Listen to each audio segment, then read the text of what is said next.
Magandang araw po mga bayang karerista. Magbibigay na po tayo ng tip, giya at impormasyon para sa araw ng Huwebes, December 28, 2023. Tara!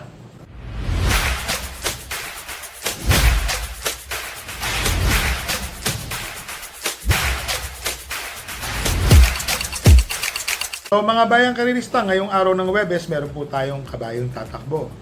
Si Doña Chichay po, barrier po siya, at saka si Great Connection po. Tatakbo po yan ngayong araw na to.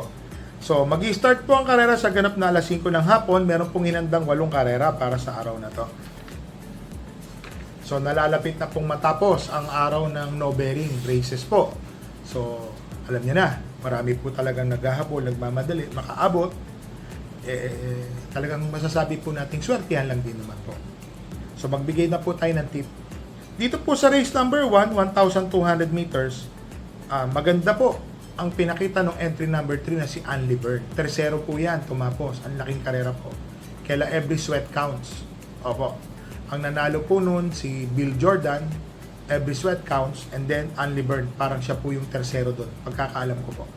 So, para sa akin po, dito sa race number 1, 1 for the day na po, yung entry number 3 na si Anli Bird.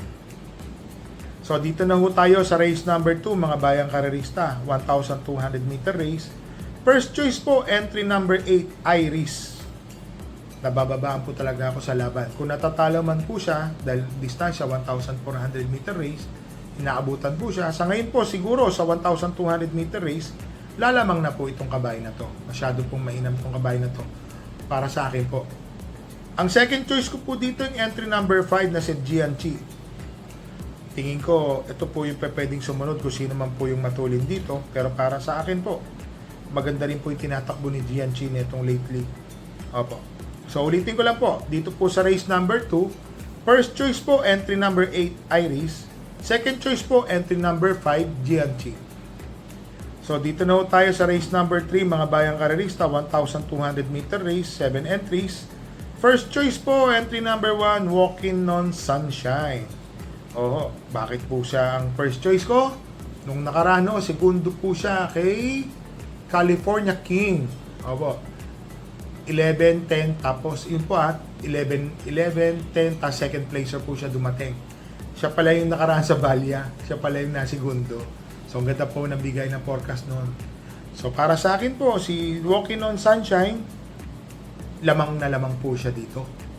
Para sa akin po, sarili ko pong pananaw yan. Ang second choice ko po dito, yung entry number 3 na si Mabuhay. Ang ganda po ng pinakita ni Mabuhay nung nakaraan. Nanalo, hugandong-hugando. Medya milya pa lang nakakawala po yung kabayo, tuloy-tuloy. Gumuguhit po. Or magaan din po yung naging laban niya. Masyado po maganda yung pinakita ni Mabuhay. Sa tingin ko po, malaki rin po ang panalo nito. So dito po sa race number 3, first choice po, entry number 1, Walking on Sunshine. Second choice po, entry number 3, Mabuhay. So, dito na tayo sa race number 4, mga bayang karerista. 8 runners po, 1,200 meter race.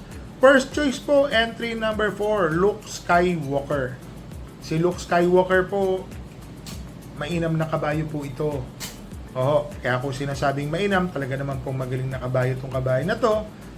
Tingin ko ho, wala ho kasi ibang matulin kundi isa siya Baka siya na rin po magdala ng marcha dito sa unahan, si Luke Skywalker. Second choice ko po dito, yung madalas na nanalong dihado, yung entry number 5, na si Take a Chance, mga bayang karerista. Ito pong si Take a Chance, kung mapapansin nyo, nanalo po ito one time ng 1.26. Sa distansyang 1,400 meter race, tingin ko po may panalo naman po ito. Ang third choice ko po yung galing sa panalong entry number 3 na si Silab. Mga bayang karerista, si Silab po kasi, mainam po yung pagkakapanalo niya nung nakaraan. Kaya po ako gumaganto dahil yung pong pinanalo niya nung nakaraan, ang lakas po na kanyang tinalo. So para sa akin po, malaki po ang panalo ni Silab. So dito po sa race number 4, first choice po, entry number 4, Luke Skywalker. Second choice po, entry number 5, Take a Chance. Third choice po, entry number 3, Silab. So dito na ho tayo sa race number 5, mga bayang karerista. Meron pong 8 runners po dito, 1,200 meter race. So, Great Connection po. Solo ko po yan. One for the day ko po yung kabayo ko, great connection. Distansya, ang magdadala ko, sino pa ho yung nag-e-ensayo, sa tingin ko po, kapitan na lang po ng swerte. Mananalo po ito.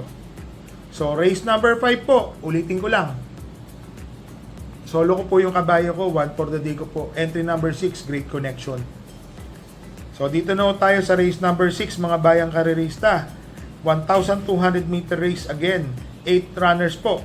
First choice po, entry number 5, Money for Bipani. So, mga bayang karerista, Yamado po ito, si Money for Bipani. Magaling na kabayo po ito. Para sa akin po, horse to beat din po ito, si Money for Bipani. Kaya lang ko, naglagay po talaga ako ng panigundo kasi gustong-gusto ko po itong kabayang double strike. Entry number 7. Tingin ko po, pwede po ito magbigay ng magandang laban. Kung si Money for Bipani lang po is mapapahirapan. Yun nga lang mo wala, siya lang po matuloy. So dito po sa race number 6, first choice po, entry number 5, Money for Bipani. Second choice po, entry number 7, double strike o yung pamorkas kung tawagin po. So dito na po tayo sa race number 7, mga bayang karerista. 8 runners po, 1,200 meter race. So dito po ako sa entry number 8, Sylvia Plath. Magaling na kabayo, maganda po yung tinakbo nung nakaraan. Natalo lang po ito, pero in the money rin po ang kanya. Panalo tapos talo, parang tersero or kwarto po siya. Hindi po ako magkamali. Maganda po yung pinapakita nitong kabayo na to. Second choice ko po ay entry number 1, Nelly Flores. Opo, mga bayang karerista, ang ganda ho kasi ng numero. Nasa balya. Baka iuna na po ito. Kaya naman niya yung karera na to. Tingin ko, yun nga lang, medyo magaling po talaga yung sinasabi ko numero 8. May panalo naman tong numero 1, Nelly Flores. Third choice ko po yung entry number 4, yung galing sa panalo. Si Player Andre, mga bayang karerista. Ito po kasi si Player Andre, ang ganda na po nung pinakikitang takbo nito. Always in the money and then nanalo na po nung huli. So, tingin ko po, mag-aumento to, kabayo na to. Kaya isa rin po sa makakalaban nila dito. So, dito po sa race number 7, entry number 8, Sylvia Plath, first choice. Second choice po, entry number 1, Nelly Flores. Third choice po, entry number 4, Player Andre. So, dito na po tayo sa race number 8, mga bayang karerista. Sa last race po, 1,400 meters po. Ito po yung nag-iisang 1,400 meters. First choice ko po, ang gandang numero. Entry number 1, Miss Hibiki. So, para sa akin po, yung numero po ni Miss Hibiki, panlaban. Nasa mababang numero, matuling kabayo. So, lahat po ng sarap nasa kanya po dito. Ang second choice ko po dito, yung entry number 9, isang matulin din pong kabayo, si AP Factor, mga bayang karerista. Na, yun nga lang po, iikot pa nasa labas. Pero ang timbang naman po, 50.5 kilograms. Maganda rin po ang itatakbo nito, mga bayang karerista, napakagaan po. Ang third choice ko po dito, yung dramating kabayo na entry number 5, Full Combat Order. Bakit po? Ayan po, malaking tanong. Unang-una ho, pag naghabulan po itong entry number 1, Missy Biki at entry number 9, AP Factor, full combat order po ang darating. Yun lang po ang nakikita kong re-remate dito, na solid pag remate. Tapos papatungan po ni JD Flores, ni King Flores, lamang na po pagdating po sa rematehan. So ulitin ko lang po, dito sa race number 8, first choice po entry number 1, Missy Biki. Second choice po entry number 9, AP Factor. Third choice po, entry number 5, Full Combat Order. So mga bayang karerista, bigay daan lang po natin yung mga shoutout natin. Kay Jaime Cernal from Valencia, Sampaloc, Bien del Rosario, Dance924, kay Mr. Lister K from Saskatchewan, Canada, Rene Morrow. Tapos po, pasensya na po sa mga hindi po natin mababanggit na ibang shoutout po. Alam niya naman, medyo holiday season pa rin. Pero wag po kayong mag-alala. Kasama po kayo sa gusto kong i-shoutout.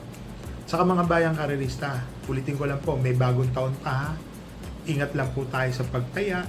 Huwag tayo tataya ng malaki. Total, kumabig na naman tayo netong nagdaang Pasko. Subukan po natin tumihan ng maliit kasi simulan po natin ang bagong taon nang may pera po tayo sa bulsa. Huwag po tayo mag-uubos ng pera.